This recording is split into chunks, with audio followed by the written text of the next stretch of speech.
Dobar dan, dobrodošli svi, što kaže, već je kraj radne godine, ali ovde, evo, nema odmora da traje okolo, što bi rekli po ovom dobrom staroj najavi.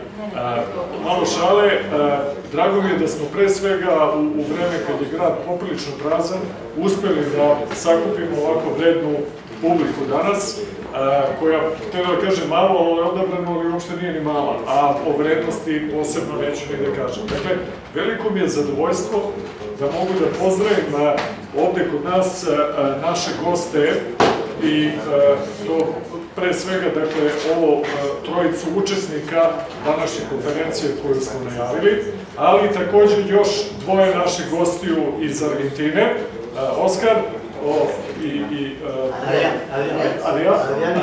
Adriana, koji su ovde gosti već evo 5 dana u Srbiji na jednom veoma zanimljivom događaju koji organizuje mlado i veoma efikasno društvo hispanista Srbije i hoću da pokažem prostorima koji nisu videli da smo kao uvod u ceo ovaj događaj društvo hispanista Srbije i Institut za evropske studije dao jednu jako lepu knjigu Otkriće i identitet Latinske Amerike poznatog pokojnog profesora Leopolda Sea, koji je zaista odličan uvod u razumevanje problema Latinske Amerike.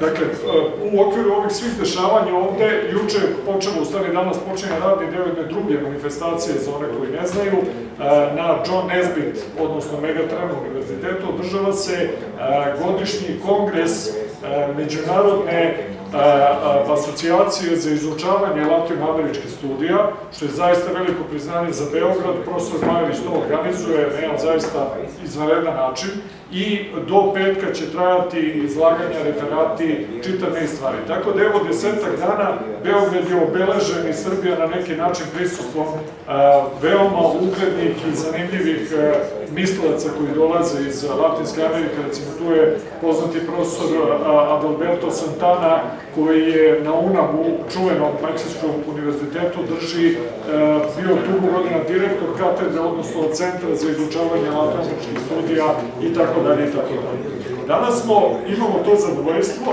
da mogu da pozdravim trojicu ljudi koje smo zamolili zbog ovog prisustva da dođu i da govore o problemima politike i geopolitike u Latinskoj Americi. Dakle, kao što znate, nažalost, ne bavimo se previše tim delom sveta, koji ima svoju neku dinamiku vrlo zanimljivu, kao što ćete vidjeti u poslednje 2 godine.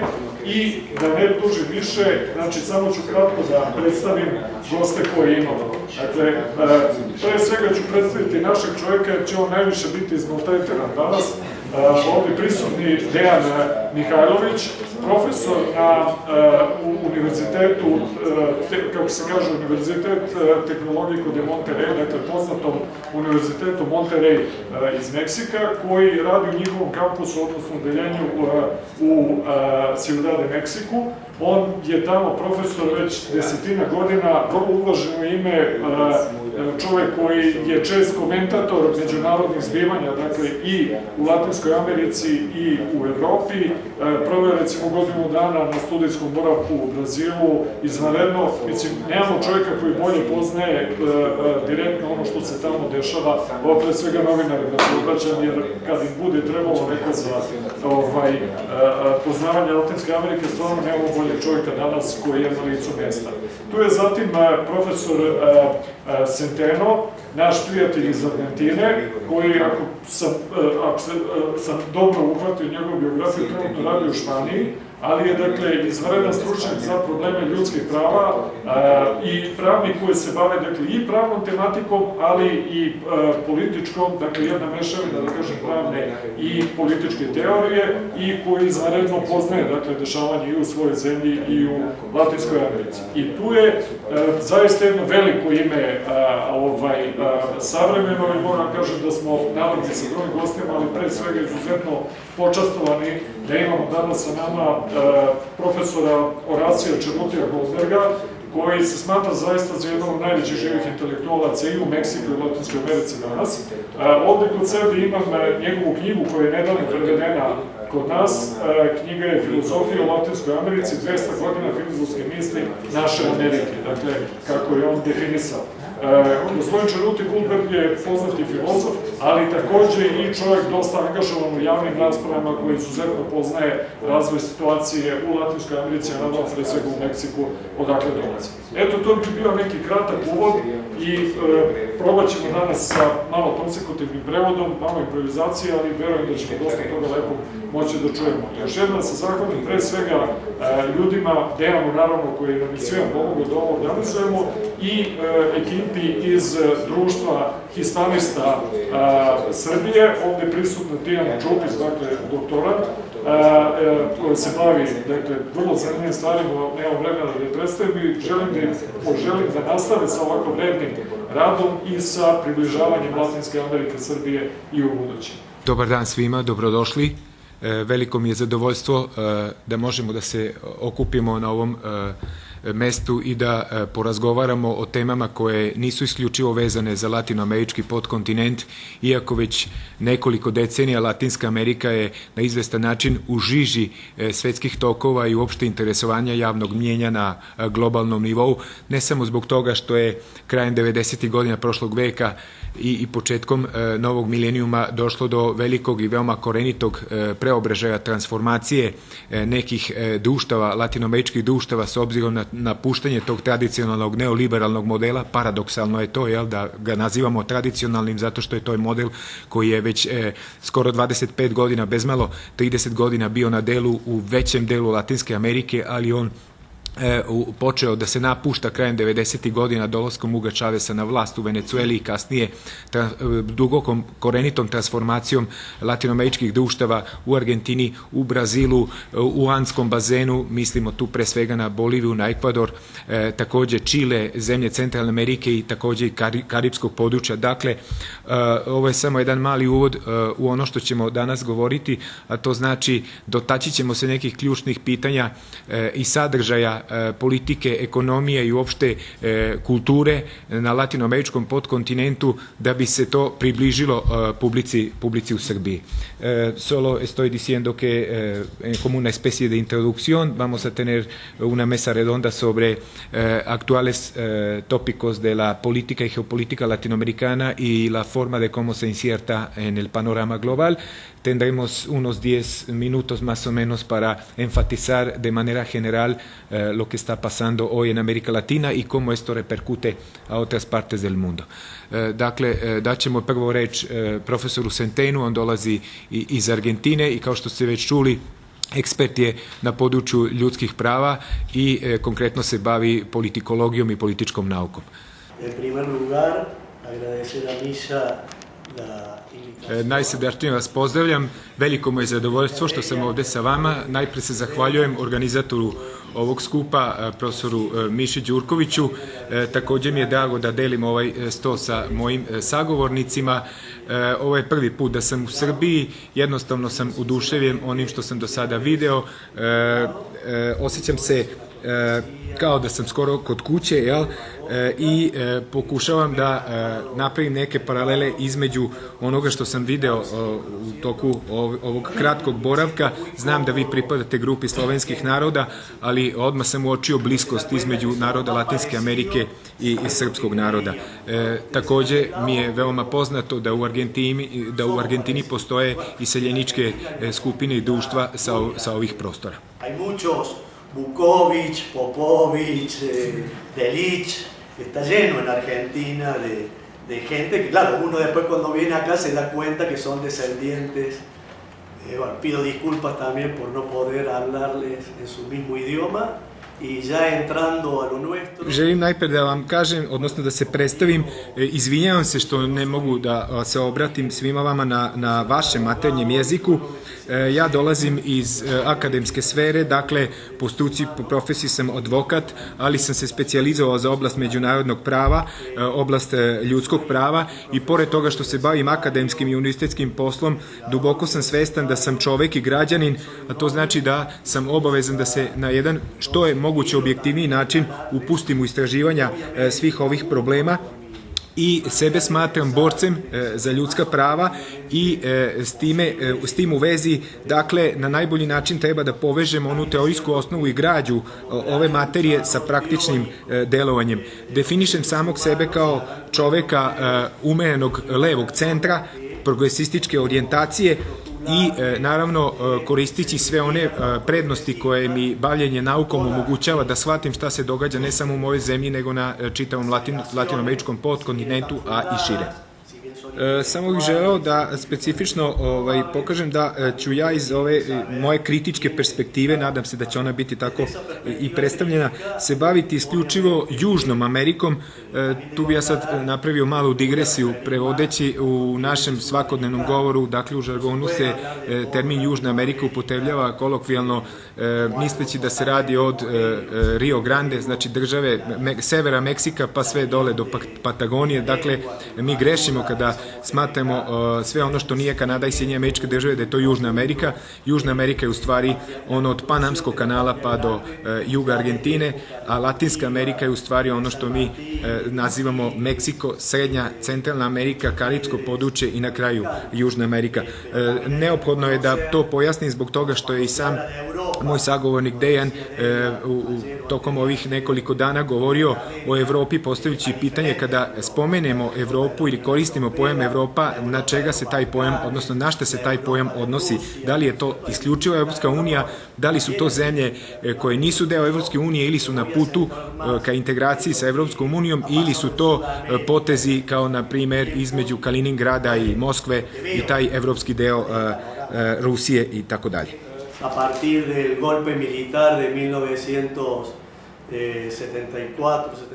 U ovom kontekstu mislim da je neophodno da krenemo od čilanskog slučaja i državnog udara 11. septembra 1973. godine u Čileu, gde se kroz taj tragičan događaj u stvari uvodi neoliberalna doktrina kao teorija, ali i kao praksa kroz grozomorne periode diktature koje su nažalost zahvatile i Argentinu 1976. godine kao najsvežiji oblik diktatorske vlasti u mojoj zemlji. I dakle, u tom smislu možemo reći da je vrlo interesantna danas i upotreba samog pojma populizam, ali ne samo upotreba, već i zloupotreba, zato što se sa određenih stanovišta i naročito u medijima populizam prezentuje na jedan veoma konfuzan način i ponekad se o njemu nepravedno, sa tim pojmom nepravedno postupa. O čemu se radi? Mi smo u poslednjih nekoliko decenija imali lidere koji su naginjali ka nekim populističkim tendencijama zato što su smatrali da je neophodno ponovno jedinstvo između naroda i države upravo da bi se oduprli neoimperialističkim namerama Sjedinjenih Američkih Država i naravno da je to i u Sjedinjenim Američkim Državama, a i u nekom delu zemalja Evropske unije nije prihvaćeno sa, da tako kažem, blagonaklonošću. Dakle, ovde je u stvari na delu neka vrsta saveza između interesa stranog faktora koji je uglavnom bio baziran, njihova strategija se bazirala na evrocentrističkom pristupu analize uopšte svetskih događaja i na političkom realizmu koji je dugo godina bio neka vrsta smernice za mnoge vlade i administracije u Sjedinjenim Američkim Državama, ali sve to u tesnoj sprezi sa našim domaćim ekonomskim i političkim elitama. Dakle, kroz taj savez se tokom više decenija stvarala jedna situacija koja je postala sve više i više neizdrživa. Colonialmente embuidas desde un punto de vista cultural y científico por esas maneras de ver el mundo, cuando esos gobiernos o esas prácticas tratan de implementarse en la región, se suele decir de que son gobiernos populistas que no quieren que se aíslan del mundo. Y por otra parte hay un gran filósofo político de origen argentino, pero que vivió en Francia y en la Universidad de Essex hasta sus últimos días, que es Ernesto Laclau, que él revaloriza la filosofía del populismo y por otra parte, en toda actividad política hay un componente populista, seamos de centro, de izquierda o de derecha, y por otra parte, Si la política es, digamos, el arte, es aquella dimensión de la realidad social que trata de cambiar la realidad se cambia para todos, para el pueblo. Y entonces en ese sentido no veo por qué populismo tiene que ser sentido como una práctica negativa, sino todo lo contrario. Dakle, najprije bih tu pomenuo mog sunarodnika, čuvenog teoretičara, između ostalog i ideja populizma, Ernesta Laclaua, koji je dugo godina naravno živeo i van Argentine, bio je predavač na univerzitetu u Essexu i koji je najzaslužniji za taj proces revalorizacije i revitalizacije populizma kao termina kojim se objašnjavaju mnoge političke promene u savremenom svetu. I moje mišljenje je da u svakom obliku političkog delovanja, dakle u svakoj politici postoji uvek malo populizma i ukoliko smatramo da je politika umetnost promene, zbog toga treba uvek da shvatimo da u svakom političkom činu dakle dolazi do populističkih tendencija. Y para concluir lo que dije recién, si la democracia en la que todos queremos vivir, seamos de centro, de izquierda o de derecha democrática, es el gobierno del pueblo, por el pueblo y para el pueblo, y a ese es el norte que hay que seguir, no veo cuál es el problema de calificar de populistas. El problema obviamente está en las teorías económicas neoliberales, que lo que quieren es ajustar el gasto del Estado, y sabemos todos que cuando el gasto del Estado se ajusta, no se ajusta ni en defensa, ni se ajusta obviamente en armamentos, ni se ajusta, ¿no es cierto?, en otros tipos o áreas de las agencias políticas que no sea educación, salud, que es casualmente el gasto, bueno, y previsión social y seguridad social, que es el gasto estatal que está destinado a contener los sectores más excluidos. Dakle, ukoliko se prisjetimo da je demokratija u stvari najpoželjniji ili najprivlačniji oblik političke vlasti za mnoge ljude, ne vidim nijedan razlog u tome da kroz demokratiju takođe budu prisutni neki oblici populizma, ukoliko pod populizmom shvatamo brigu za narod, odnosno za običnog građanina. Međutim, to se neoliberalnim teoretičarima nikako neće dopasti i upravo zbog toga kada neoliberalne teorije osvoje državni aparat i dođu na vlast, uvek dolazi do sasecanja, odnosno kresanja budžeta, to se kod nas tako kaže, znači kreše se budžet i smanjuju se svote za javna izdavanja, znači količina novca za javna izdavanja i to gotovo uvek po istom pravilu, istom principu, to smanjivanje se odnosi ili to redukovanje javnog budžeta se odnosi na sektor edukacije, znači obrazovni sistem, javno zdravstvo i uopšte infrastruktura i javna dobra. Bueno, para hacerlo corto y sintético por el pobre Dejan, como les dije, en el mediados del 70... Dakle, mi imamo ulazak na velika vrata neoliberalnog modela tokom 70. godina prošlog veka, da bi se 80. godina, naročito u slučaju Argentine, krenulo kroz proces tranzicije, odnosno redemokratizacije države i društva kao takvog. Moram to da istaknem, Argentina je jedna od zemalja koja u novijoj istoriji uopšte nije imala neki duži kontinuitet konsolidovanih oblika demokratske vlasti i sada smo u situaciji da od 1983. godine pa do danas ipak uživamo u tekovinama demokratije, ako ona nije toliko perfektna, tako kažem. Znači, deo smo tog latinoameričkog procesa konsolidacije demokratije, demokratskih institucija, ali paralelno sa tim imamo mnogo konfliktnih situacija, naročito kada govorimo s jedne strane pokušaju novih progresističkih vlada u ono vreme da materializuju, odnosno da praktično primene taj princip inkluzije širokih narodnih masa u politiku i s druge strane vrlo specifičnih interesa domaćih finansijskih i ekonomskih elita koje su nezasite i koje stalno traže još i još. Para aclarar, porque no quiero caer en que crean un error, ¿no? Hubo democracia mucho tiempo, entre 1853 y 1930 en la Argentina, pero ese periodo tan grande de democracia, sobre todo de 1853 a la llegada de Irigoyen y el Partido Radical, fue hasta 1916, 17, fueron 50 y pico, 60 años de democracia muy elitista, donde gobernaban las familias patricias y tradicionales i donde el voto estaba restringido. Dakle, samo da pojasnim, bilo je u političkoj istoriji Argentine perioda demokratije, to se odnosi na taj period između 1853. godine i 1930. godine, recimo u slučaju dolaska na vlast Irigojena i radikalne partije 1917. godine, ali tu se radi o jednom periodu od otprilike 55 godina gde je na delu bio takozvani elitistički oblik demokratije koji je isključivo vodio računa o vladajućim strukturama i njihovim interesima.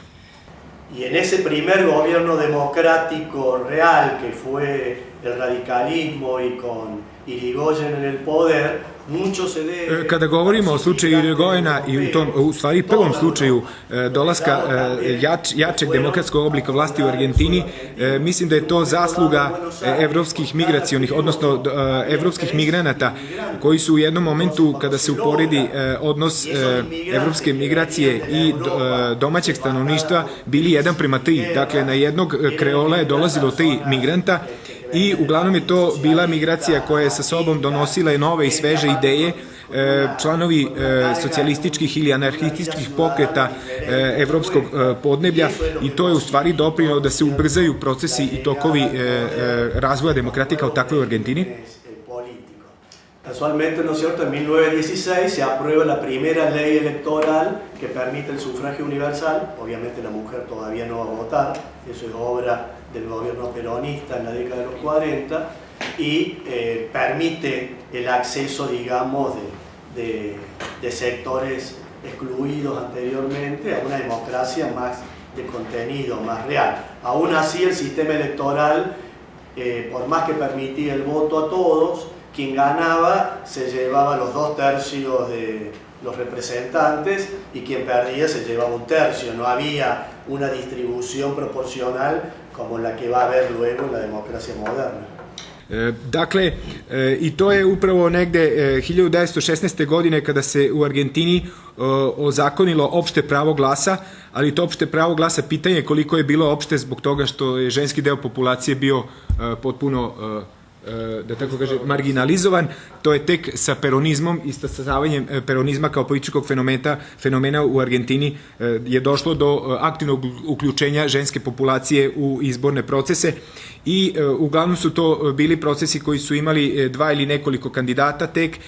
Taj koji je pobeđivao na izborima imao 2/3 većinu u Skupštini, a poražen je morao da se zadovolji sa statusom opozicije i njemu je pripadala 1/3. Ese sistema electoral fue implementado por la propia élite criolla y las familias patricias del Partido Autonomista Nacional. Nunca creyeron que se iba a volver en contra de ellos y que eso iba a llevar a Irigoyen al poder. Dakle, ovaj sistem je u stvari bio i, da tako kažem, sistem demokratije koji je bio nametnut od domaćih političkih i ekonomskih elita. Tu najpre mislim na nacionalnu autonomnu partiju čiji članovi nikada nisu mogli da zamisle da će sistem koji su oni nametnuli jednog dana da se okrene protiv njih. Ahora, el tema es ese.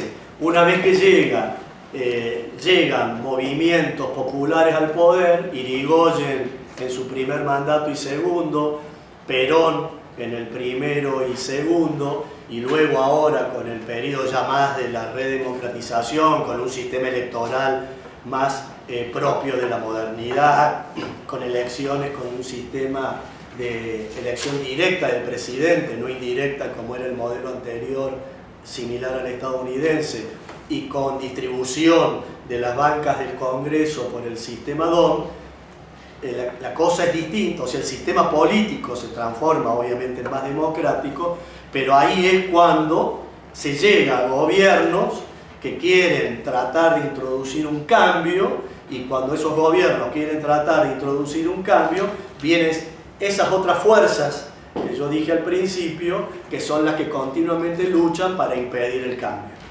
Dakle, imamo tu jednu vrlo interesantnu situaciju. Ovo je u stvari tema ovog današnjeg našeg razgovora je upravo ta činjenica da se kroz razvoj i stasavanje demokratije uvek nekako na marginama tog sistema su se pojavljivale grupe kojima razvoj demokratije nije išao u prilog. Međutim, sa dolaskom na vlast Irigojena u prvom i drugom mandatu, a kasnije i Perona u prvom i drugom mandatu, demokratija je u onom institucionalnom smislu sve više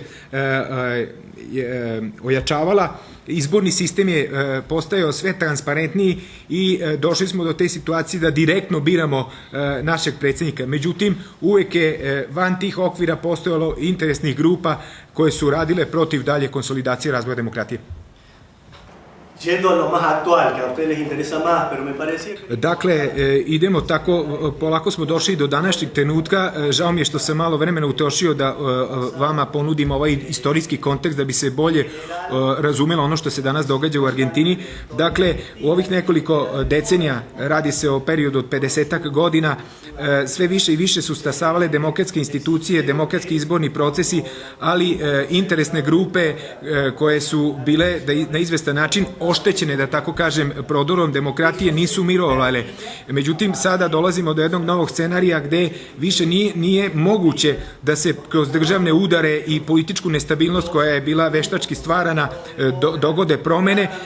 Od dolaska, na primjer, Raula Alfonsina na vlast 1983. godine i uopšte te argentinske tranzicije, promene u Argentini su uglavnom bile posledica izbornih procesa. Međutim, danas interesne grupe ne miruju. One koriste mnoge nedemokratske metode da bi na jedan izazivački način došle na vlast i svrgnule legitimne predsjednike i legitimne vlade.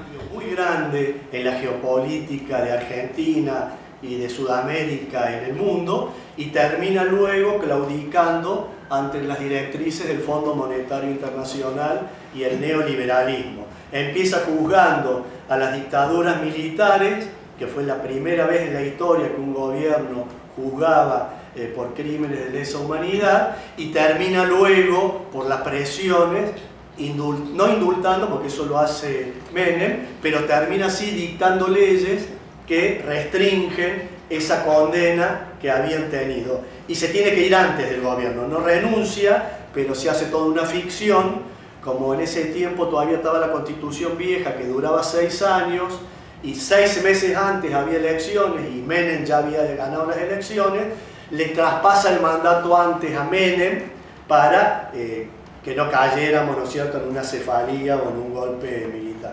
Dakle, u samom slučaju specifičnom Raula Alfonsina u Argentini od 1983. godine radi se o političkoj opciji koja je na tragu Irigojena i te socijalističke vene, da tako kažem, pripadnost, bila je izražena pripadnost socijalističkog internacionali. Međutim, dolaskom na vlast Alfonsina on je ipak u izvesnom smislu pokleknuo pred pritiscima naročito međunarodnih finansijskih institucija. Imali smo velike korake ka napretku s obzirom na to da su svi oni koji su činili, na primjer, zločine i delovali van zakona u vreme diktatura bili izvedeni pred sud i osuđivani i od strane javnosti, ali s druge strane Alfonsin je pokleknuo pred diktatima međunarodnih finansijskih institucija i pred globalnom moći, tako da je u stvari prelazak sa Alfonsinove vlade na vladu Carlosa Saula Menema, koji je bio njegov naslednik, došlo je do takozvane neke polupacifičke tranzicije. Alfonsin nije dao ostavku, ali je ta primopredaja dužnosti predsjedničke izgledala u stvari kao ostavka. Menem gana las elecciones prometiendo el salariazo, que después por traducir, no sé, como el salariazo y la revolución productiva. Le duró 3 meses. Se le murieron 3 ministros de Economía que iban a implementar un modelo económico más de corte intervencionista y lo que digamos populista. Murieron en accidentes de avión. No se sabe, ¿no es cierto?, si fueron accidentes realmente o fueron por otra situación. Lo cierto es que Menem gira del salariazo y la revolución productiva a ser el presidente, bueno, logra ser reelecto porque se modifica la Constitución, al presidente junto con George Bush padre, felicitados y condecorados por el Fondo Monetario Internacional como el mejor presidente i el ejemplo a seguir en el mundo entero. Dakle, onda imamo slučaj Karla Saula Menema koji pobeđuje na predsjedničkim izborima obećavajući veliki rast proizvodnje i neku vrstu proizvodne revolucije, a i takođe obećavajući povećanje, znatno bitno povećanje zarada. Međutim, vrlo interesantno je da su na početku njegove vlasti nesrećno izgubili živote 3 ministra ekonomije, sva 3 po istom principu, znači kroz pad aviona, i dan danas se ne zna da li su ti avioni stvarno pali zbog nekog tehničkog kvara ili zbog neke druge situacije ili neke druge slučajnosti. Ali ono što je činjenica, to je da je ono što je Menem u svojoj predizbornoj kampanji obećavao, dakle neverovatno povećanje minimalnih zarada i uopšte boljitka stanovništva i neku vrstu proizvodne revolucije, da je to u vreme dolaska na vlast takođe George Busha, papa, daddy baby, Georgea Busha oca, da je kasnije u stvari Carlos Saul Menem prešao na nešto sasvim drugo i da je danas kada razmatramo njegov uticaj i njegovu ulogu u istoriji, političkoj istoriji Argentine, on neka vrsta ikone neoliberalizma i tog modela koji je, kako se ispostavilo, devastirao argentinsko društvo. Para ir rápido y ser sintéticos, después podemos hacer preguntas y quiero dejarle lugar a mi colega. Esto desemboca. Argentina fue el laboratorio del neoliberalismo en el mundo. Es decir, desemboca, o sea, fuimos el ejemplo a seguir y ese ejemplo a seguir terminó estallando y haciendo pedazos en el 2001, ¿no es cierto? Si bien hubo crisis anteriores, como Rusia, el efecto tequila, el efecto caipirinha, todo lo que quieran ustedes, pero el ejemplo a seguir, el primer default de la modernidad fue Argentina, ¿no es cierto? Y la salida de ese default hizo que Argentina, junto con la llegada al poder con el 20% de los votos de Néstor Kirchner, porque Menem había ganado, se presentó y había ganado con 22%, pero después renunció a ir al balotaje porque sabía que todo el resto lo iba a votar a Kirchner. Kirchner es electo presidente en un momento en que en Sudamérica empezaban a correr nuevos aires con la llegada de Chávez al poder, y que luego siguió sucediendo lo mismo, ¿no es cierto?, en Chile, en Brasil con Lula, luego en Ecuador con Correa, Evo Morales en Bolivia, y bueno, vinieron 10, 12 años de la historia sudamericana que con todas las críticas y todos los errores que obviamente puede haber habido, han sido los momentos de mayor inclusión de la sociedad y de mayor consagración de derechos. Se vuelve a el perdón que se le había dado a los militares y el indulto que se le había dado a los militares se declara nulo, inconstitucional, y se vuelve a juzgar a todos los genocidas, y no solamente se juzga a los genocidas, sino que se empieza a juzgar a los cómplices de las dictaduras militares, que fueron magistrados judiciales, líderes económicos muy importantes y también personas que eran dueños de grupos de medios de comunicación audiovisual muy importantes del régimen argentino. Dakle, kao što je poznato, argentinski slučaj je bio veoma pažljivo izučavan. Mi smo bili na izvestan način okarakterisani kao jedna od najznačajnijih laboratorija neoliberalnog modela. Nije slučajno da se o nama govorilo kao o najposlušnijem učeniku Međunarodnog monetarnog fonda, Svetske banke i međunarodnih finansijskih institucija. ali 2001. godine kada Nestor Kirchner dolazi na vlast i u prvom krugu osvaja samo 20% glasova, Menem se u drugom izbornom procesu povlači, jer zna da će biti katastrofalno poražen. To je jedan period koji je išao i na ruku Kirchneru i njegovom modelu, zbog toga što se upravo u to vreme događa tranzicija u Venecueli dolaskom, odnosno dogodila se već bila tranzicija u Venecueli dolaskom Huga Chaveza na vlast, takođe neka vrsta domino efekta. Lula da Silva dobija izbore u Brazilu 2000. godine, Rafael Correa dolazi na vlast u Ekvadoru, Evo Morales preuzima vlast u Boliviji i još neke druge zemlje su takođe bile napustile neoliberalni model i kroz jednu vrlo angažovanu vladinu politiku i jake socijalne programe napravili jedan alternativan projekat koji je i do danas aktuelan. Dakle, imamo negde 10-12 godina sve i sa kritikama i greškama koje su počinile te vlade i ti režimi. U najvećem slučaju u Argentini ovde se radi o jednoj veoma, sve sa kritikama i greškama, radi se o jednoj interesantnoj i za mene veoma bitnoj tekovini, a to znači da se kroz te oblike vlasti na izvestan način dogodio taj proces inkluzije širokih narodnih masa u politički i društveni život. Dogodilo se takođe i veliko poboljšanje na području poštovanja ljudskih prava, a ono što je posebno značajno, poništavaju se oslobađajuće presude za ljude koji su dali eksplicitno ili na indirektan način bili umešani u zločine diktature. Ne samo da se ponovo otvaraju ti procesi, već onih koji su počinili krivična dela, već i njihovi saučesnici, a to znači mnogi ljudi iz pravosuđa, ugledne sudije i tako dalje, bliski pravosudnim organima i izvršnoj vlasti, a takođe i delovi medija u Argentini. Bueno, con esto voy a concluir, no porque deba concluir, sino porque tiene que hablar Gabriel y porque nos demoramos mucho con la traducción, pero quiero decir que cuando hablo de Argentina, por ahí... Završio bih izlaganje, u stvari ono što hoću da kažem je kada govorim o argentinskoj stvarnosti, kao da govorim i o stvarnosti mnogih drugih zemalja u regionu. Dakle, radi se o procesu preobražaja spoljne politike koja je kroz taj neoliberalni period uglavnom bila usmerena ka Sjedinjenim Američkim Državama i njihovim evropskim saveznicima, ali kasnije po završetku, kada je dokazana empirijski istrošenost neoliberalnog modela u Argentini i ostalim zemljama, mi smo se otvorili prema ostalim delovima sveta i ostalim tržištima. I tu sad dolazi do interesantnog i zanimljivog slučaja. Intenziviraju se svi oblici saradnje, naročito na trgovinskom i drugim poljima, i nama se stalno govori kako da i dalje očuvamo te tekovine otvorene ekonomije.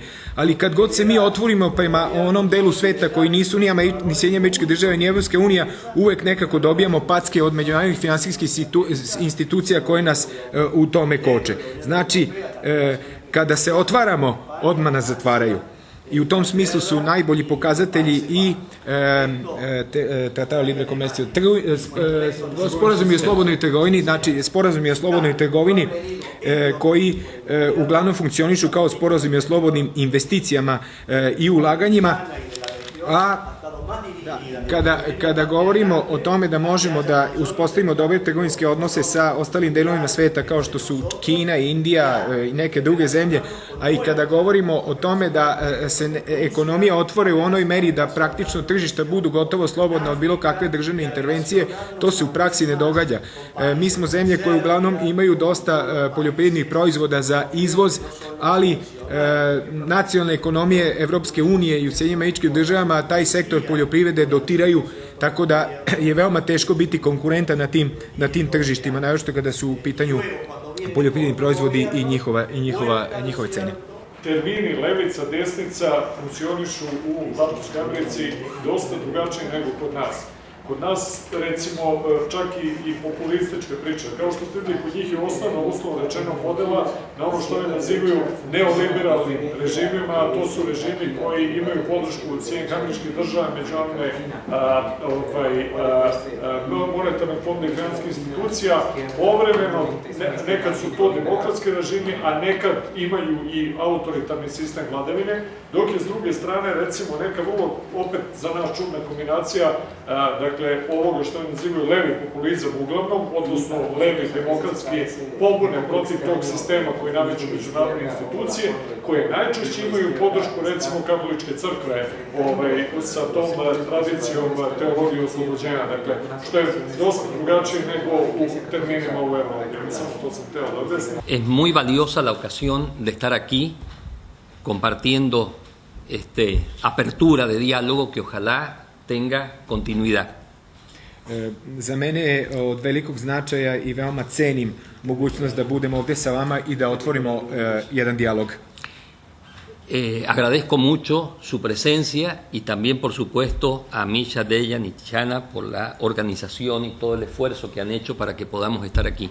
Zahvaljujem Miši i mojim kolegama na mogućnosti da ja budem ovde sa vama i da izlažem o ovim temama o kojima ćemo govoriti. Cuando uno se dedica a filosofar, no puede ignorar la dimensión política.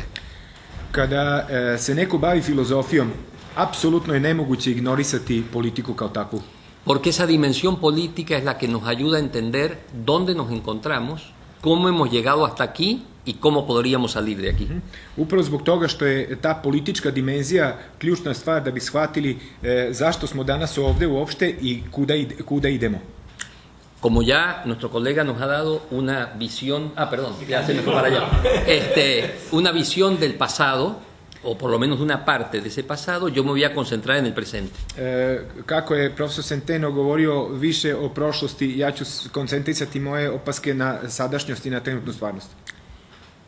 Si me hicieran la pregunta ¿dónde nos encontramos? Yo diría que una situación extremadamente peligrosa.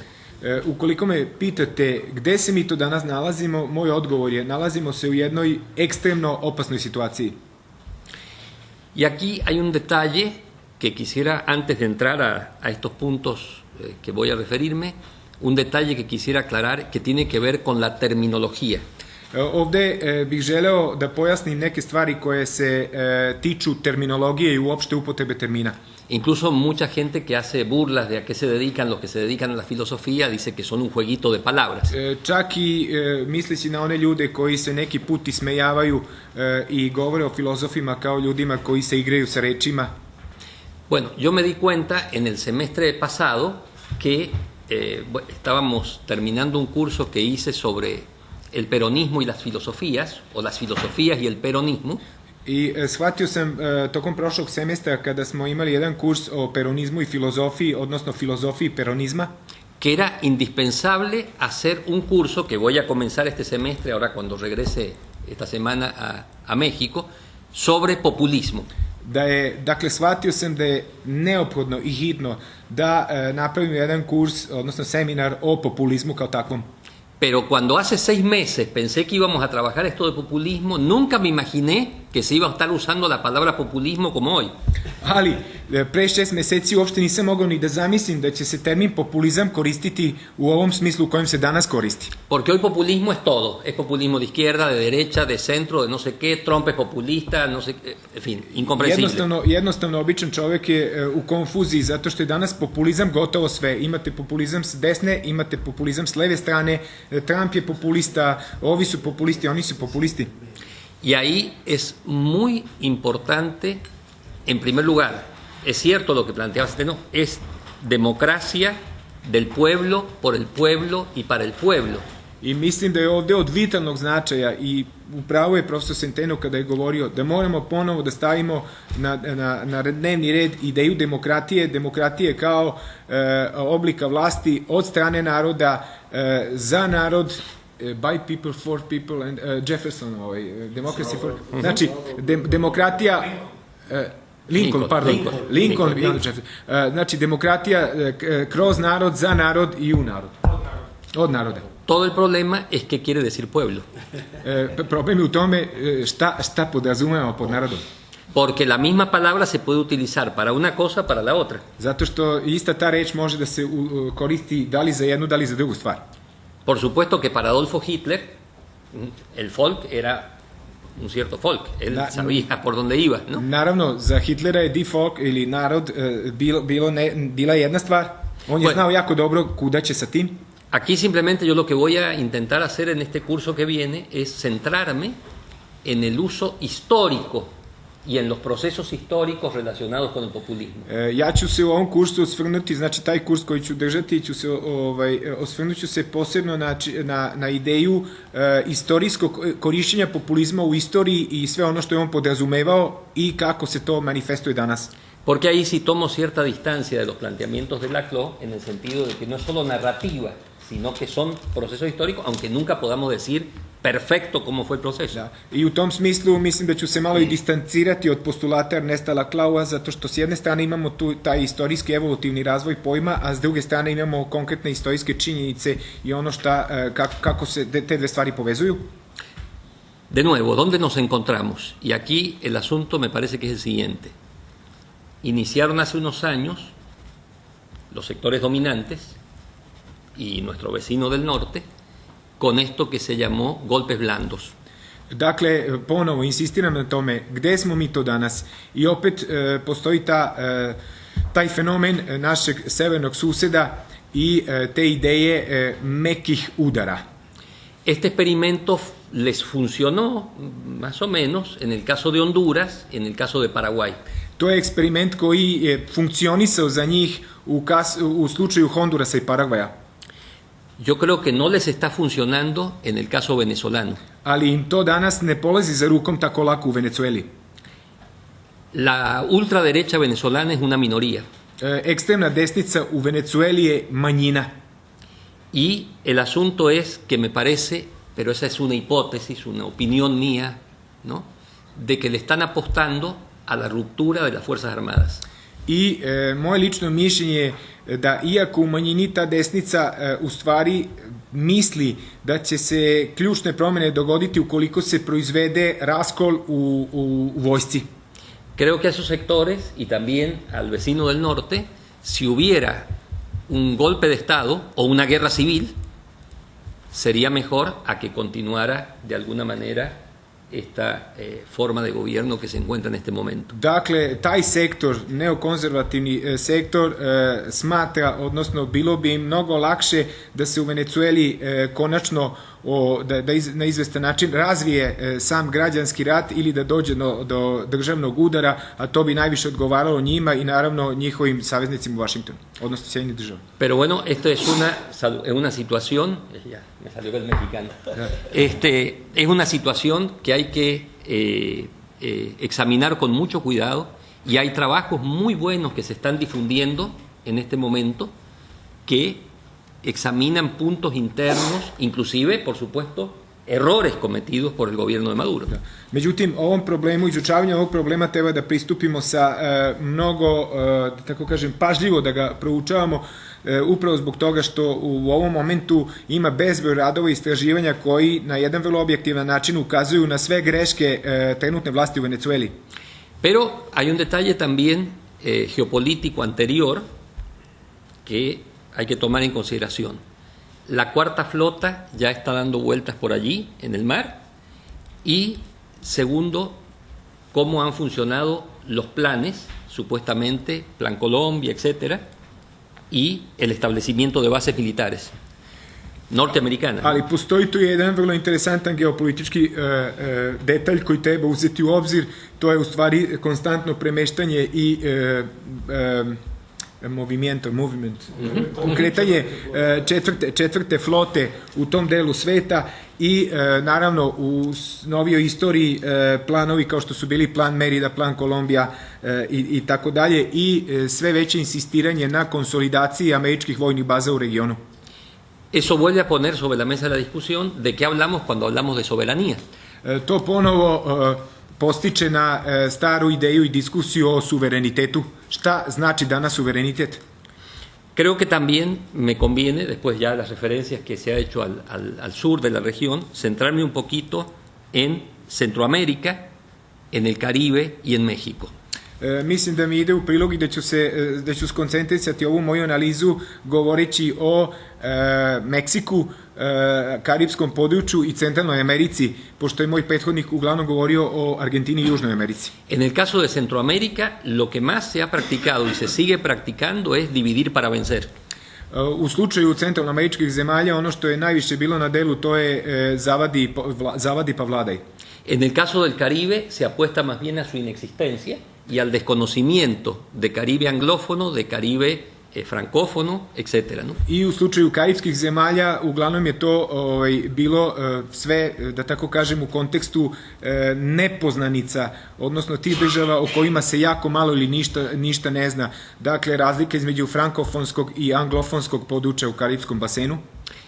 Y en el caso de México, me parece que el punto neurálgico es cuando se comenzó a hablar hace unos años de Estado fallido. I u meksičkom slučaju mislim da je neuralgična tačka sam nastanak ili razvoj diskusije o državi u pokušaju kako mi propala država, tako je, ali ne propala u smislu bankrota, nego država koja je pokušala da bude država i nije postala država. Dakle, znamo o čemu se jeste, first state. Tako je, neuspela država, hvala. A mí casi me matan porque cuando dijeron Estado fallido, yo dije, no, este es el Estado perfecto. Skoro da me ubiju kad kažem ne radi se tu o neuspeloj državi, radi se o perfektnoj državi.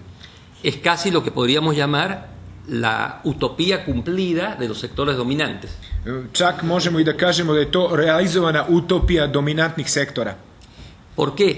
Zašto? Porque es un Estado donde funciona perfectamente la corrupción y la represión. Zato što je to država koja na najbolji mogući način sjedinjuje funkcionisanje svih oblika korupcije i represije. Y entonces dicen la violencia viene de otras partes. No, la violencia viene de el funcionamiento perfecto del Estado. Da bi onda došlo do te zamene teza, nasilje uvek dolazi od negde drugde. Međutim, ne radi se o tome. Nasilje uvek dolazi od sistema represije i korupcije. ¿Qué es justicia en México? Bueno, yo les diría, si tienen dinero, probablemente el habeas corpus le funcione. Šta je danas pravda u Meksiku? Pa eto, ukoliko imate sredstava i bogati ste, znači habeas corpus funkcioniše.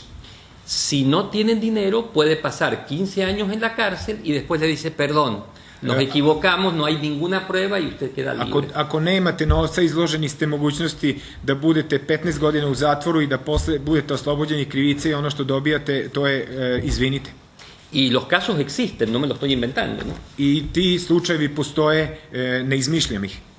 Entonces, aquí lo que hay que tomar en cuenta es cómo la institucionalidad termina estando al servicio de todo esto. I ovde ono što moramo uzeti u obzir, a to je činjenica da taj sam fenomen institucionalnosti, on postaje potpuno funkcionalan u pogledu na ove fenomene. Y todo el día es el bla bla de las relaciones entre legalidad y legitimidad.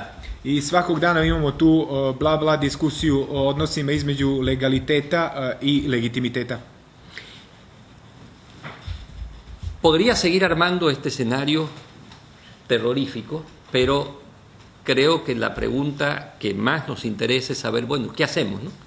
Mogao bi i dalje da malo više govorim o ovom, da tako kažem, teror zastrašujućem scenariju, ali mislim da je pravo pitanje ovde šta nam valja činiti pred svim tim.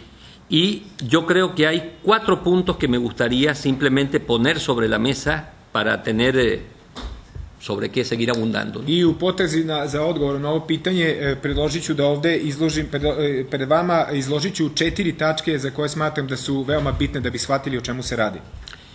Por un lado, ¿cómo podríamos aprovechar la presencia del señor Donald Trump para que verdaderamente planteáramos un proceso de reintegración de la región?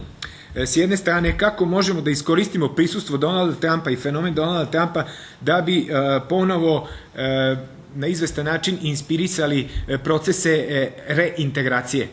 Es decir, que tengamos una nuestra América verdaderamente nuestra. Hoće reći da tu našu Ameriku ponovo imamo i doživljavamo kao stvarno našu Ameriku. ¿Cómo podríamos garantizar las soberanías nacionales y de la región? Kako možemo, kojim putem možemo ponovo da povratimo snažne oblike suvereniteta i kako možemo da garantujemo te oblike suvereniteta u nacionalnim državama i u regionu uopšte? ¿Cómo podríamos abandonar una democracia delegativa para poder pasar a una democracia donde verdaderamente podamos participar y no tengamos que esperar a que pasen 6 años o 4 años y entonces ya no, o simplemente no ir a votar? Kako da jednostavno pređemo sa tog delegativnog modela demokratije na demokratiju punog učešća u političkom životu, a ne da čekamo kada će se dogoditi izborni procesi da bi u njima učestvovali. Y finalmente, ¿qué tipo de organización social, pública, podríamos elaborar? I na kraju, koji to tip javne i uopšte društvene organizacije možemo da stvorimo? Se ha probado con corporativismo, se ha probado con autoorganización, etcétera, etcétera.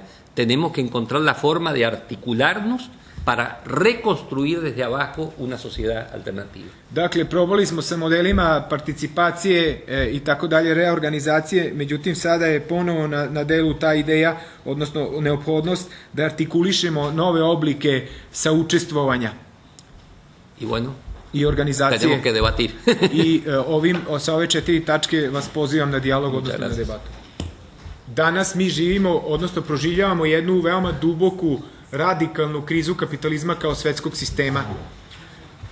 Hoy estamos viviendo una crisis del sistema mundo capitalista que es estructural, es universal y es de larga duración. Znači, današnja kriza kapitalizma kao svetskog sistema je univerzalna, ona zahvata sva područja ljudskog postojanja, istovremeno je globalna, dakle ne postoji država ili region u svetu van te krize, a istovremeno se radi o krizi koja je sve dugotrajnija i dugotrajnija. Drugi deo, taj drugi nivo krize kapitalizma kao svetskog sistema se odlikuje u krizi zapadnog civilizacijskog modela. Pre nekoliko godina je i sam urednik Nouvelle Observatera Jean Daniel rekao da mi najverovatnije već živimo u postzapadnom svetu. Un segundo nivel de esta crisis es la crisis del modelo civilizatorio del occidente, donde Jean Daniel hace unos años ya había dicho que vivimos en un mundo post-occidental. I treća stvar, to je kriza modela hegemonije. En un tercer lugar es la crisis del modelo hegemónico. Radi se o krizi hegemonije koja je sa Sjedinjenim Američkim Državama i njenim evropskim saveznicima već istrošen geopolitički model koji teško može da se primenjuje u uslovima u kojima je Kina napredovala u poslednjih nekoliko godina, sve i sa usponima i padovima što se tiče makroekonomskih pokazatelja, strateškog približavanja kroz BRICS, Kine, Indije, Rusije, Južne Afrike i nekih zemalja koje koketiraju sa BRICS-om i traže da postanu deo BRICS-a.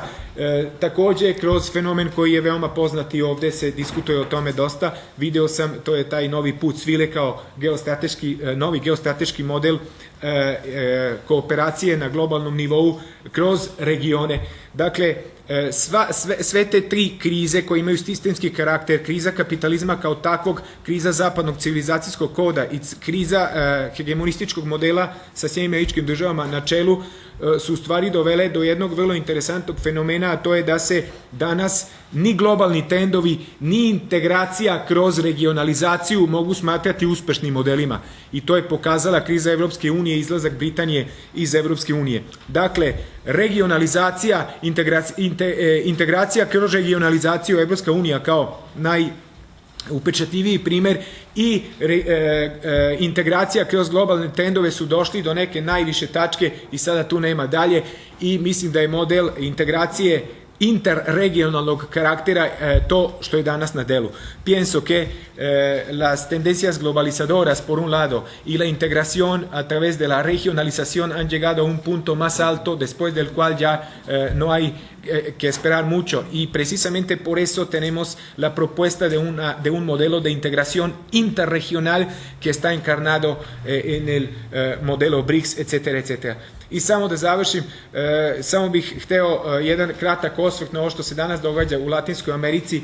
Mislim da je veoma interesantno posmatrati da je konfrontacija latinoameričkih zemalja koje su bile koje su bile pod dominacijom, da tako kažem, leve, umerene izborne levice i te progresističke ideologije tokom 2 Bushova mandata bile očigledne. I meni je interesantno za istraživanje da je prilikom te konfrontacije sa Sjedinjenim Američkim Državama ti su modeli ojačavali do te mere da su i u Vašingtonu shvatili da će biti teško, gotovo neizvodljivo da se dođe do promene vlasti, na primjer u Venecueli putem izbora. Međutim, dolazi Barack Obama i dolazi ta 2008. godina kada on jednostavno pokušava da spase američku ekonomiju Sjedinjenih Američkih Država kroz tu injekciju od 856 milijardi dolara, što za mene predstavlja najveći socijalistički čin u poslednjih 100 godina od bolševičke revolucije. Dakle, da se Barack Obama, koji je proliberalno nastrojen, koji je uvek zagovarao tu neku fleksibilizaciju većeg dela spoljnopolitičke agende Sjedinjenih Američkih Država i da se pruži ruka Latinskoj Americi, da se upravo kroz tu fleksibilizaciju i liberalizaciju dogodilo ono što se dogodilo u Argentini i u Brazilu, znači postepeno vraćanje na neoliberalni model i podrivanje progresističkih oblika vlasti u tim zemljama koje su napustile neoliberalni model dolaskom Mauricija Makrija na vlast u Argentini i nelegalnim rušenjem vlade Dilme Rousseff u Brazilu. Dakle, u ovom momentu Latinska Amerika vri.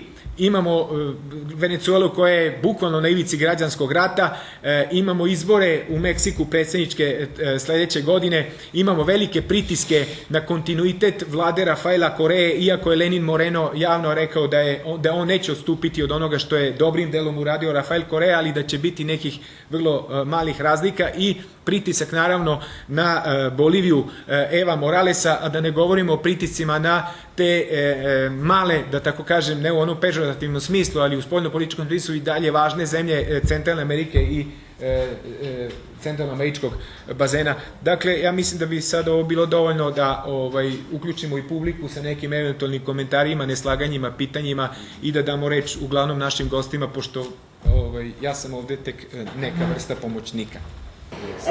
Interesuje me šta se dešava sa lokalnim, kakva je tu dinamika u Latinskoj Americi, kako tu procesi idu između lokalnih zajednica i regiona i nacionalnog nivoa. To je jedno pitanje. Drugo pitanje je, interesuje me šta se dešava sa vojnim sektorom u Latinskoj Americi, koji je uvijek igrao dosta značajnu ulogu. I samo bih komentarisala kako se hladno, nekako istorijsko pomerilo, na izgled potpuno apsurdno, da sada Sjedinjene Države propovedaju protekcionizam, a nekada je to radila Latinska Amerika, import substitution i protekcionizam. Creo que, como dijo Dejan, y como muchos teóricos hablan, estamos en una nueva crisis y que puede ser terminal del capitalismo, inclusive se habla de posglobalización, ¿no es cierto? Ya hay muchos autores, muchos teóricos. Polazimo od ove druge vaše teze, znači govorimo o krizi kapitalizma kao takvom i o ideji postglobalnog sveta. Eso con respecto a la última. Con respecto a los gobiernos locales, en Argentina tenemos un sistema federal de Estado. Što se tiče lokalnih stvari, znači stvari na nacionalnom, državno-nacionalnom nivou, u Argentini imamo federalno državno uređenje. Hay 3 órdenes, el orden nacional, los estados provinciales, que serían como los lands germanos, y los municipios. Dakle, imamo federalnu državu, imamo provincije i imamo opštine. El grave problema que desde hace casi un siglo la nación, bueno, y había una distribución de los ingresos por mandato constitucional, que había ingresos que debían entrar a la esfera de la hacienda pública nacional y otra a la esfera de la hacienda pública de las provincias y los municipios. Dakle, imamo tu organizaciju na teritorijalnom principu i već od skoro 500 godina smo bili u toj situaciji, dakle, da se distribucija društvenog proizvoda organizuje na ta 3 nivoa. Znači, imali smo federalnu kasu, imamo kase provincija i imamo takozvane opštinske kase. A partir de 1930, en un gobierno militar, se dicta como excepcional que impuestos que correspondían a los estados provinciales los empiece a cobrar la nación, por una excepción que tendría que haber durado 6 meses, un año. 1930. godine dekretom su prihodi koji su bili namenjeni provincijama automatski prelazili na nacionalni nivo i to se u početku tretiralo kao neka vrsta iznimke, izuzetka, tako je. De 1930 a 2017 seguimos con la misma... Evo, od 1930. do 2016. mi živimo sa tim izuzetkom koji traje već decenijama. O sea, financieramente y recaudatoriamente el Estado argentino, si bien es federal, parecería más un Estado unitario. Dakle, u fiskalnom smislu argentinska država kao takva, iako je organizovana na federativnom principu, u stvari u fiskalnom smislu funkcioniše kao unitarna država. Pa tu postoji dinamika. Y entonces eso hace que muchas veces el gobierno nacional, aun cuando tenga gobernadores opositores, para lograr el voto en el Congreso de esos opositores, le retasea los fondos si no se adhieren a las leyes nacionales. I to se koristi u političke svrhe, naročito kada su ljudi koji su na položajima u nacionalnoj vladi prilikom pregovaranja sa guvernerima provincija i lokalnim deputatima. Para ser claros y concretos, Macri no tiene mayoría ni en la Cámara de Diputados ni en la Cámara de Senadores. Sin embargo, casi todas las leyes que quiso sacar en este año y medio las logró comprando los votos de los diputados y senadores. Dakle, postojeći predsjednik Mauricio Macri nema uopšte većinu ni u Kongresu ni u Senatu i svaki put da bi obezbedio većinu on kupuje glasove u stvari koristeći ove marifetluke. Es más, en el Senado tiene los 2/3 de votos en contra. Sam Senat danas ima dvotrećinsku, on u Senatu ima 2/3 ljudi koji su protiv njega. Pero en realidad no votan en contra porque ali nikada ne glasaju protiv njega zbog toga što je on u situaciji da kupuje njihove glasove. Y lo mismo sucede luego entre los fondos de la provincia que debe distribuirlo entre los municipios. I ista stvar, ista šema se na izvestan način replikuje kao replika između fondova provincija kada idu u opštine. El gran problema del federalismo argentino es hacer una gran reforma impositiva y volver a implementar un sistema de coparticipación de los ingresos federal. Dakle, ono što je jedna od najvažnijih tačaka trenutne političke situacije u Argentini, ne samo političke, je fiskalna reforma i neophodnost da se reformiše poreski sistem i uopšte fiskalna politika da bi se obezbedila ravnomerna distribucija bruto društvenog proizvoda od nacionalnog preko provincija ka lokalnom nivou. Bueno, indudablemente que si comparamos esto con el tiempo de las dictaduras en los años 70, la diferencia es muy grande. Bez svake sumnje, ukoliko poredimo postojeću trenutnu situaciju u pogledu uloge vojske i uopšte tog vojnog korpusa sa periodom grozomornih diktatura, stvar je potpuno drugačija, radikalno drugačija. En general podríamos decir que hay una situación de mucho respeto, diríamos, de las Fuerzas Armadas por lo que es la legalidad y la tarea que les corresponde, que en principio y fundamentalmente está dirigida a la defensa de la soberanía nacional. Dakle, možemo reći, uopšteno govoreći, skoro svim latinoameričkim zemljama su oružane snage i vojno pitanje se tretiraju kroz njihovu ustavnu dužnost, a to je prevashodno zaštita suvereniteta države. Sin embargo, no en todos casos esto está ocurriendo de esa manera. Bez obzira na to, ne bi baš mogli da kažemo da se u svim slučajevima dešava to što sam malo pre rekao. En el caso de México, las Fuerzas Armadas cumplen funciones policiales sin que eso esté regulado legalmente. Dakle, u meksičkom slučaju oružane snage se po neki put ponašaju, odnosno vrše dužnost policije, što je protiv ustava. Y eso lo que conduce es a que hagan grandes arbitrariedades. I to je ono što ih na izvestan način uvodi na taj put arbitraže, odnosno da deluju na jedan neobjektivan i vrlo pristrasan način. Si matan a alguien o se llevan preso a un inocente, etcétera, bueno, dicen que fue un error. Ukoliko se neko ubije ili neko greškom dospe do zatvora, odgovor je uvek isti, dogodila se greška. Y por supuesto, aquí no puedo dejar de mencionar que el vecino del norte, bueno, ha dicho que hay que hacer el muro porque con eso se va a resolver todos los problemas de los migrantes que van allá, etcétera, etcétera, y que con eso se va a acabar el problema del narcotráfico.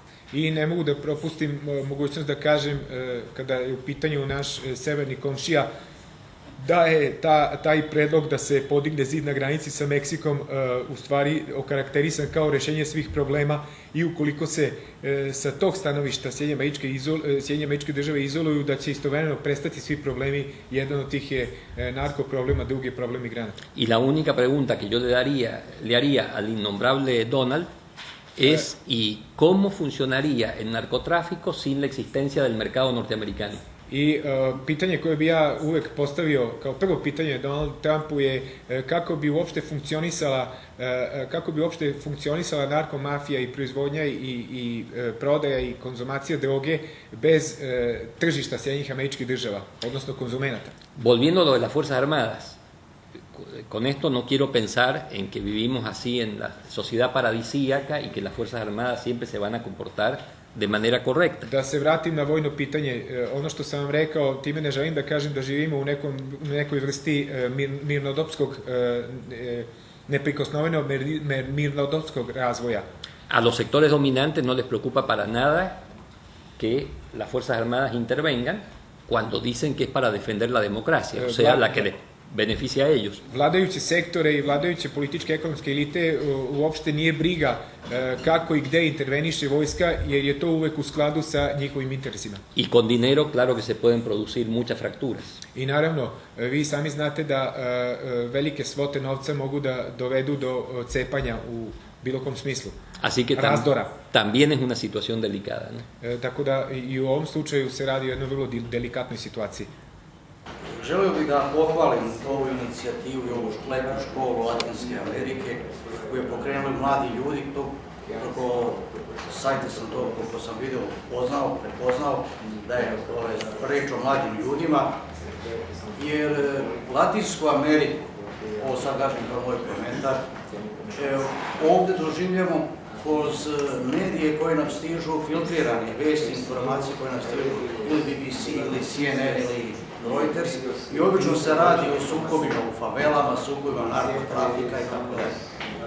U našoj javnosti je El Chapo poznatiji nego što su poznatiji mnogi teoretičari društava u Latinskoj Americi. Kada je ubijen Escobar, čitulje su se mogli čitati po našim novinama. Prošle nedelje je umro jedan veliki teoretičar integracije Latinske Amerike, kreator spoljne politike, specijalno prema Južnoj Latinskoj Americi, u 2 mandata Lule i jednom mandatu Đilinom, Marco Aurelio Garcia. Borac za integraciju Latinske Amerike, Južne Amerike. Profesor na Unikampu, ovde to niko, ja nisam mogao naći ljude sa kojim bih mogao popričati o značaju tog čovjeka. Latinska Amerika se transformiše, menja se, ne mnogo. I veliki ekonomista brazilski, jedan od osnivača Komisije za Latinsku Ameriku u Čileu, Celso Furtado, mi u više navrata govore, kad smo razgovarali o Brazilu specijalno, u više navrata mi je govorio, kaže, ali ne zaboravi. Brazil se ne menja, Brazil se samo modernizuje. Bojim se da je to slučaj sa cijelom Latinskom Amerikom. Da ovi suštinski odnosi unutar društava ostaju nepromenjeni. Da je struktura društva podeljenja, crkva, vojska, latifundisti, da ona poprima samo neke forme malo drugačije, ali da ona ostaje nedirnuta, netaknuta. To je danas se od mnogih brazilskih eseista, kritičara, teoretičara koje ja pratim, uočljivo je to da se postavili zahtjevi za promjenama, dubokim, korjenitim promjenama. To je ta inkluzija koju je Čavez u prvom mandatu pokušao da uvuče narod, društvo kroz poznavanje sa Ustavom, da ih motiviše za zabavljanje politikom. U Brazilu to pokušavaju, ja vidim, kroz tekstove jednog od teoretičara teologije oslobođena Liberdade Bofe, kroz tekstove Amira Sadera, također, koji pokušavaju nešto novo reći da Latinska Amerika, Južna Amerika, Brazil specijalno se nalaze pred velikim izazovima. Ili će ući u ovaj milenijum kao organizovane zemlje, ili će i dalje ostati na marginama svjetskih. U tom smislu je zato interesantno isto da se kod nas pojavi u našoj literaturi dela velikih teoretičara o društvenim procesima. Jedan od njih je Rui Mauro Marini, Brazilac koji je proveo izuzetno dugo vremena u Meksiku, bežeći od vojne diktature kao i mnogi drugi, i njegove teorije eksploatacije su veoma zanimljive i indikativne, koje bi mi ovdje u Srbiji itekako trebali da se upoznamo i da vidimo taj dublji model eksploatacije, nije samo radničke klase, nego svakog onog koji je u najamnom radu. Jedan put preko kompanije, drugi put preko države, jer to je marginalne države na rubu svjetskih zbivanja su jednostavno izložene tom modelu duple eksploatacije. Bilo bi dobro kada bi, našlo se snage, sredstava da se nekoliko tih njegovih dela prevedu, objave, jer bi to bilo izuzetno zanimljivo za nas, koji se nalazi u veoma sličnoj poziciji, kao što se nalazi u Brazilu i kao što se nalaze mnoge latinoameričke države.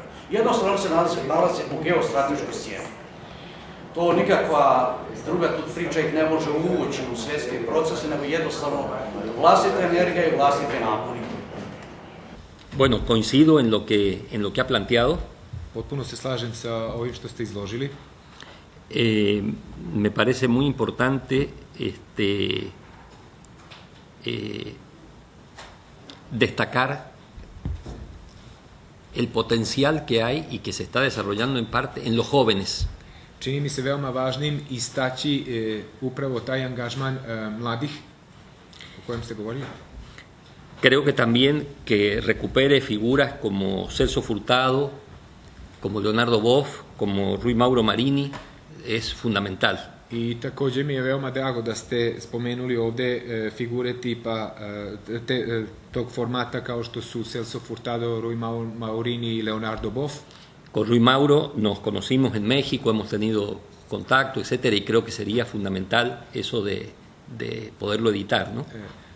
Imao sam bliske kontakte sa Rui Maurom u Meksiku, pošto ste sami rekli da je on tamo živeo i bilo bi od velikog značaja da se nešto od njega prevede na srpski jezik.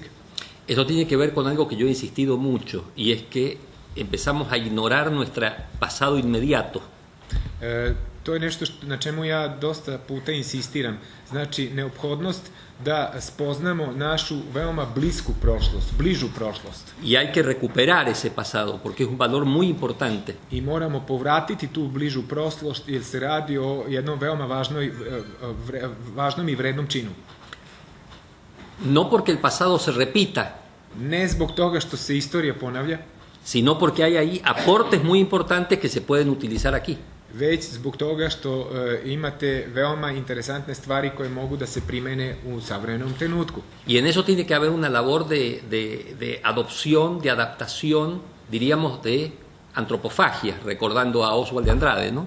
Y sus I compañeros. u tom kontekstu možemo da govorimo također o strategijama adaptacije, odnosno primene u smislu antropofagije, no? Con antropofagija De Oswald de Andrade y sus compañeros. de autora kao što je Oswald Andrade i njegovi sagovornici ili najbliži saradnici. Lo otro es que también S druge strane, autores tienen que ser ubicados en su contexto.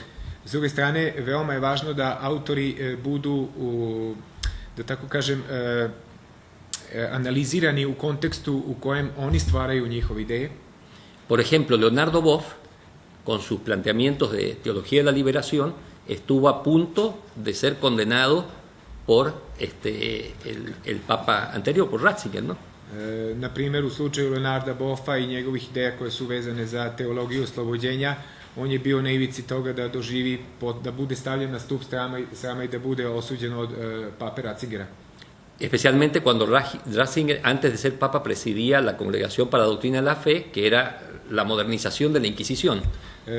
Naročito u onom periodu pre nego što je Ratzinger stupio na dužnost sumo pontifice, znači rimokatoličkog poglavara je bio na funkciji rukovodećeg La Congregación de la Fe. Doctrina de la Fe. Antigua Inquisición. Kongregacija vere koja je u stvari modernizacija inkvizicije. To, dobro, znate tu terminologiju. Lo curioso es que ese Leonardo Boff, ono što je zanimljivo to je da je Leonardo Boff, que utilizaba el instrumental marxista para interpretar muy críticamente la sociedad, koji je koristio marksističke pojmove da bi na kritički način interpretirao savremene tokove u društvu, ahora resulta que es un defensor de las propuestas del Papa Francisco. Sada ga mnogi doživljavaju kao neku vrstu branioca ideja Pape Franje. Que viene de la teología del pueblo, que a su vez era el enfrentamiento al interior de estos planteamientos con cualquier teología que utilizara algo del marxismo. Što u stvari dolazi od ideje teologije naroda koja je izgrađivala svoj, da tako kažem, identitet suprotstavljajući se idejama marksizma kao takvog. Con todo, no le niego que de todas maneras es muy valioso lo que está haciendo Leonardo y sigue impulsando transformaciones. Ali i povrh toga ja mogu da kažem da je to od velike važnosti i da je veoma značajan doprinos Leonarda u tom pravcu. Y ahí, bueno, vuelvo a lo mejor yo mismo, ¿no?, a chocar con la misma piedra, porque el problema es cómo rompemos, pero radicalmente, con las reglas del juego de este sistema, ¿no? I ovde ja lično, personalno, opet se spotičem u isti kamen. Znači, kako da radikalno izmenimo pravila igre koje danas vladaju u svetu. Me gustaría tener la receta, pero no la tengo. Voleo bi da imam ovde za vas jedan gotov recept, ali nažalost to nije moguće. Pero sí voy a seguir insistiendo que eso es lo que tenemos que trabajar, porque lo otro... Insistiram na tome da se nekako zbijemo i da kroz kontakte pronađemo neku alternativu i neku strategiju da bi se te promene i desile. Por eso lo de construir la sociedad transcapitalista, ¿no? Zbog toga sam naslovio moju najnoviju knjigu Stvaranje transkapitalističkog društva. Uz naslov moje najnovije knjige je Rađanje i stvaranje transkapitalističkog društva kao tako. Y si el Papa me pregunta, le digo, bueno, sigo haciendo lío y transgredí las reglas del juego. I ukoliko se Papa sa mnom ne slaže, ja ću i dalje tražiti alternativne puteve da dovedem u pitanje funkcionisanje pravila igre koje su nam danas nametnuta. Y no puedo dejar de recordar a José Martí, que decía, la ley mata. ¿Quién mata la ley? I ne mogu da ne propustim da kažem, odnosno ne mogu da zaboravim čuvenu rečenicu Jose Martija, zakon ubija, ali ko ubija zakon? Kratko, kakav je status američkog humanitarnog vojnog centra u La Resistenciji, Chapo, s obzirom da je promenjen predsjednik u SAD-u? I ako može gospodin, pošto smo govorili o demokratiji, da nam objasni mehanizam na osnovu kojeg je data dozvola za izgradnju vojne baze praktično na severoistoku Argentine, tik uz granicu sa Paragvajom.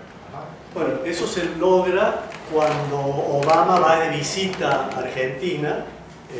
No nos olvidemos que durante todo el periodo de los Kirchner, tanto de Néstor como de Cristina, ningún presidente norteamericano fue a Argentina. La mayor visita que tuvimos una vez, de un día y medio, fue de Hillary Clinton cuando era sekretarija sve je to posljedica bila zvanične posjete Baracka Obame Argentini.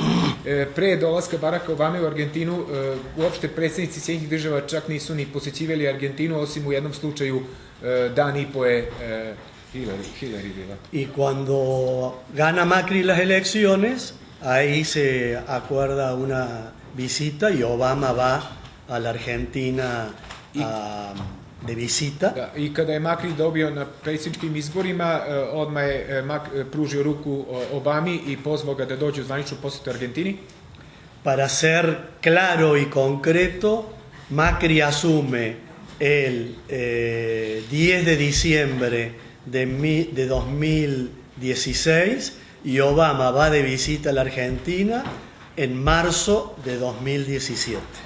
Dakle, da budemo vrlo precizni, da se odredimo vremenski po tome. O sea, asume el 15 y va en marzo del 16. Aha.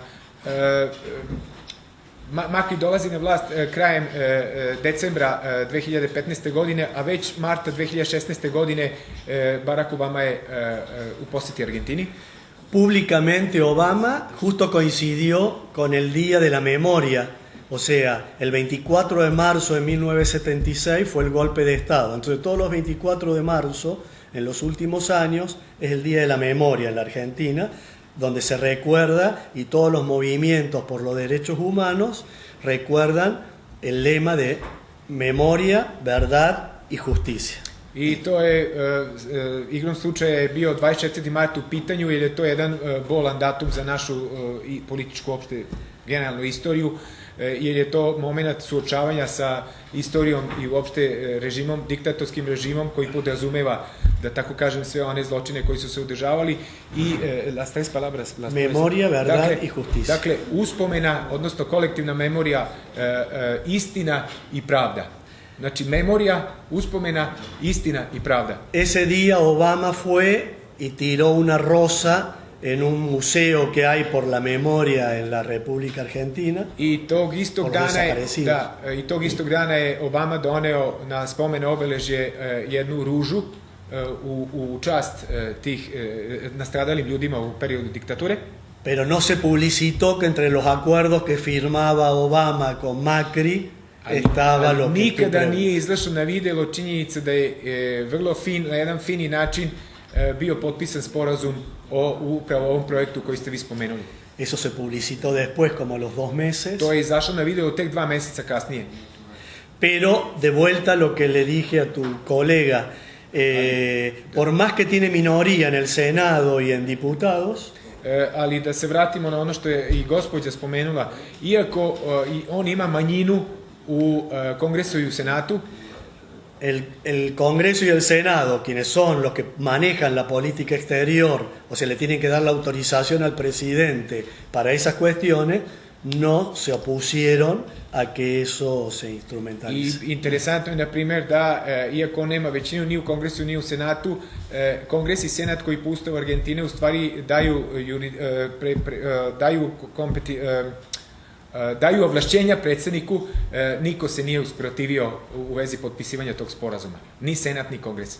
De los 72 votos del Senado, 48 son representantes del partido de Cristina Kirchner.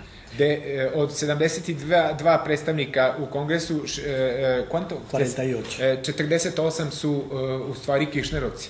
De esos 48, 2/3 partes traicionaron su mandato popular. I od tih 48, 2/3 su izdali svoj narodni mandat.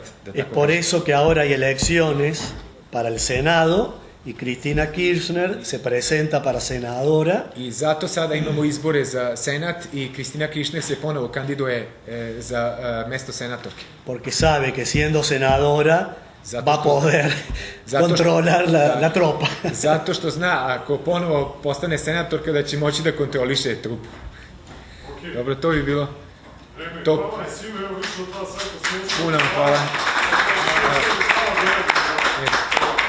Nadam se da nisam mnogo zakomplikovao.